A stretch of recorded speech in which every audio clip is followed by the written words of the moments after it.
El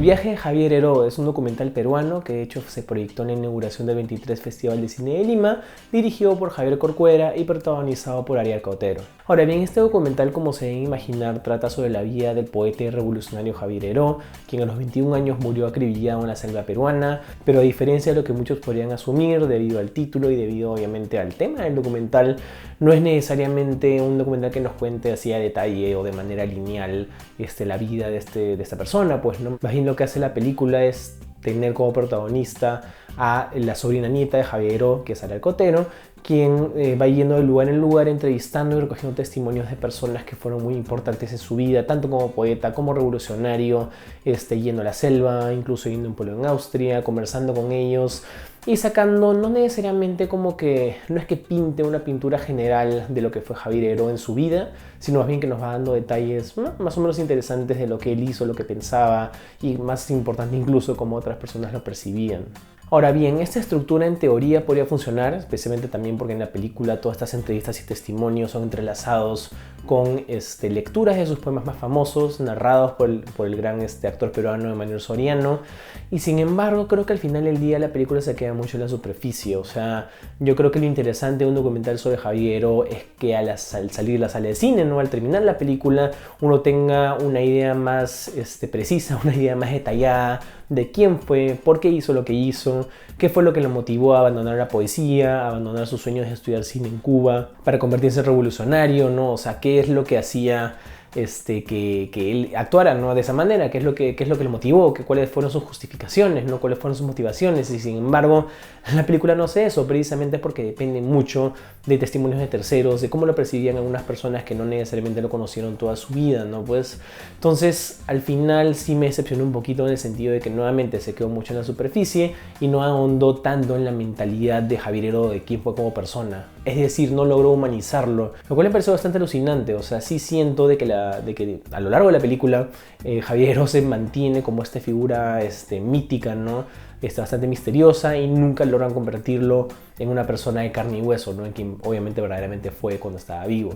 Además de ese problema, precisamente debido a que la película depende mucho de la presencia de Ariarca y la presencia también de la gente que entrevista, ¿no? De la gente que da testimonios, creo que también depende mucho del carisma y la claridad de estas personas, lo cual no siempre es bueno. O sea, Ariarca no está mal, de hecho no es una mala protagonista, supongo, pero a veces creo que también era un poquito muy apagada, de repente hablaba muy bajo o de repente no se entendía muy bien, y mientras que los entrevistados en general no estaban mal. De hecho, por ejemplo, hay una ex dueña de una tienda revelado que me parece que tiene uno de los mensajes y diálogos más interesantes de la película. Otros no son igual de efectivos, supongo.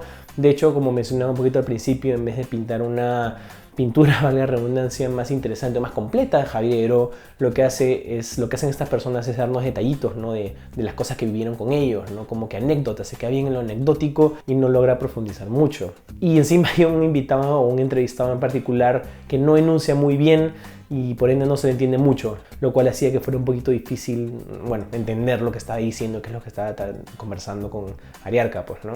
Súmenle a esto el hecho de que hay ciertas escenas que por alguna razón son presentadas como si fuera una película de ficción, es decir, hay escenas, por ejemplo, en donde está Ariarca, no sé, con la hermana Javier Heró y están como que teniendo una conversación casual en la casa y empiezan a ver fotos y ella descubre fotos que no había visto antes o cosas así, o va donde un entrevistado y lo saluda y ella le dice, bueno, me cuentan de qué. Tratan de hacerlo bien conversacional y bien casual, pero desgraciadamente como estas personas no son actores y tampoco tenían por qué ser actores porque es un documental, y de hecho Ariarca es la sobrinanita de Javier Heró, o sea, no es una actriz, es de verdad, es una persona con una relación muy cercana al poeta. Cada vez que recitan estos diálogos, que al menos se sienten prefabricados, se sienten preparados, no sé si efectivamente lo fueron, pero es como se siente, la película empieza a sentirse un poquito falsa, pues, ¿no? Un poquito acartonada, pues, ¿no? Como que las personas se ponen tiesas, la manera en que hablan, en que dicen este diálogo también es un poco tieso, y en general hace que la película se sienta menos genuina, ¿no? Que definitivamente en el caso de un documental no es algo bueno. No obstante, tampoco voy a decir que la película es terrible, porque no lo es en absoluto. De hecho, tiene intenciones muy nobles y creo que independientemente de que no logre profundizar en Javier Heró y que no estimule al espectador de manera muy intelectual, creo que sí llega a concretar emociones muy fuertes en el espectador, a generar emociones muy fuertes en el espectador, precisamente debido a la conexión tan cercana que tiene la protagonista con Javier, pues, ¿no? Y también por la manera en que recitan algunos de sus poemas, incluso en la manera en que leen algunas de las cartas que él mandó cuando estaba vivo, ¿no? A nivel emocional, creo que la película sí funciona, pero a nivel intelectual o a nivel de querer saber exactamente quién fue y por qué hizo lo que hizo, no tanto. El estilo de dirección de Corcuera es bien directo al grano, no tiene nada del otro mundo. De hecho, por momentos me recordó más a un reportaje de televisión que a un largometraje para cine. Usa harto two shots, harto plano contra plano, de cuando Ariarca habla con los entrevistados, planos desenfocados, me imagino, para resaltar más los rostros y no tanto las locaciones donde se filma. Es súper sencillo, nada pretencioso, pero a la vez creo que también resulta en un producto final bastante plano, en donde no hay mucha variedad visual. No sé si hubiera sido parte de la propuesta necesariamente, pero de repente hubiera sido interesante tener recreaciones, o de repente un estilo más cinema verité, con una cámara que se mueva más y que no siempre esté en trípode y no se mueva para nada. No sé, son ideas, pero sí creo que es un poquito monótono a nivel visual. Y eso es El viaje de Javier Herón. No es un mal documental, pero sí me decepcionó un poco precisamente debido a que no profundiza mucho en el personaje del título, pues no se queda en la superficie y al final del día, si uno ya sabía sobre Javier, medio que la película no te va a decir muchas cosas que no sabías antes, y si no sabías mucho sobre él, tendrás una idea más o menos de quién fue y qué hizo, pero no sabrás por qué, ni cómo, ni especialmente qué fue lo que lo motivó a cambiar el rumbo en su vida, pues, ¿no? Yo al viaje de Javier Herón le doy 2,5 estrellas sobre 5.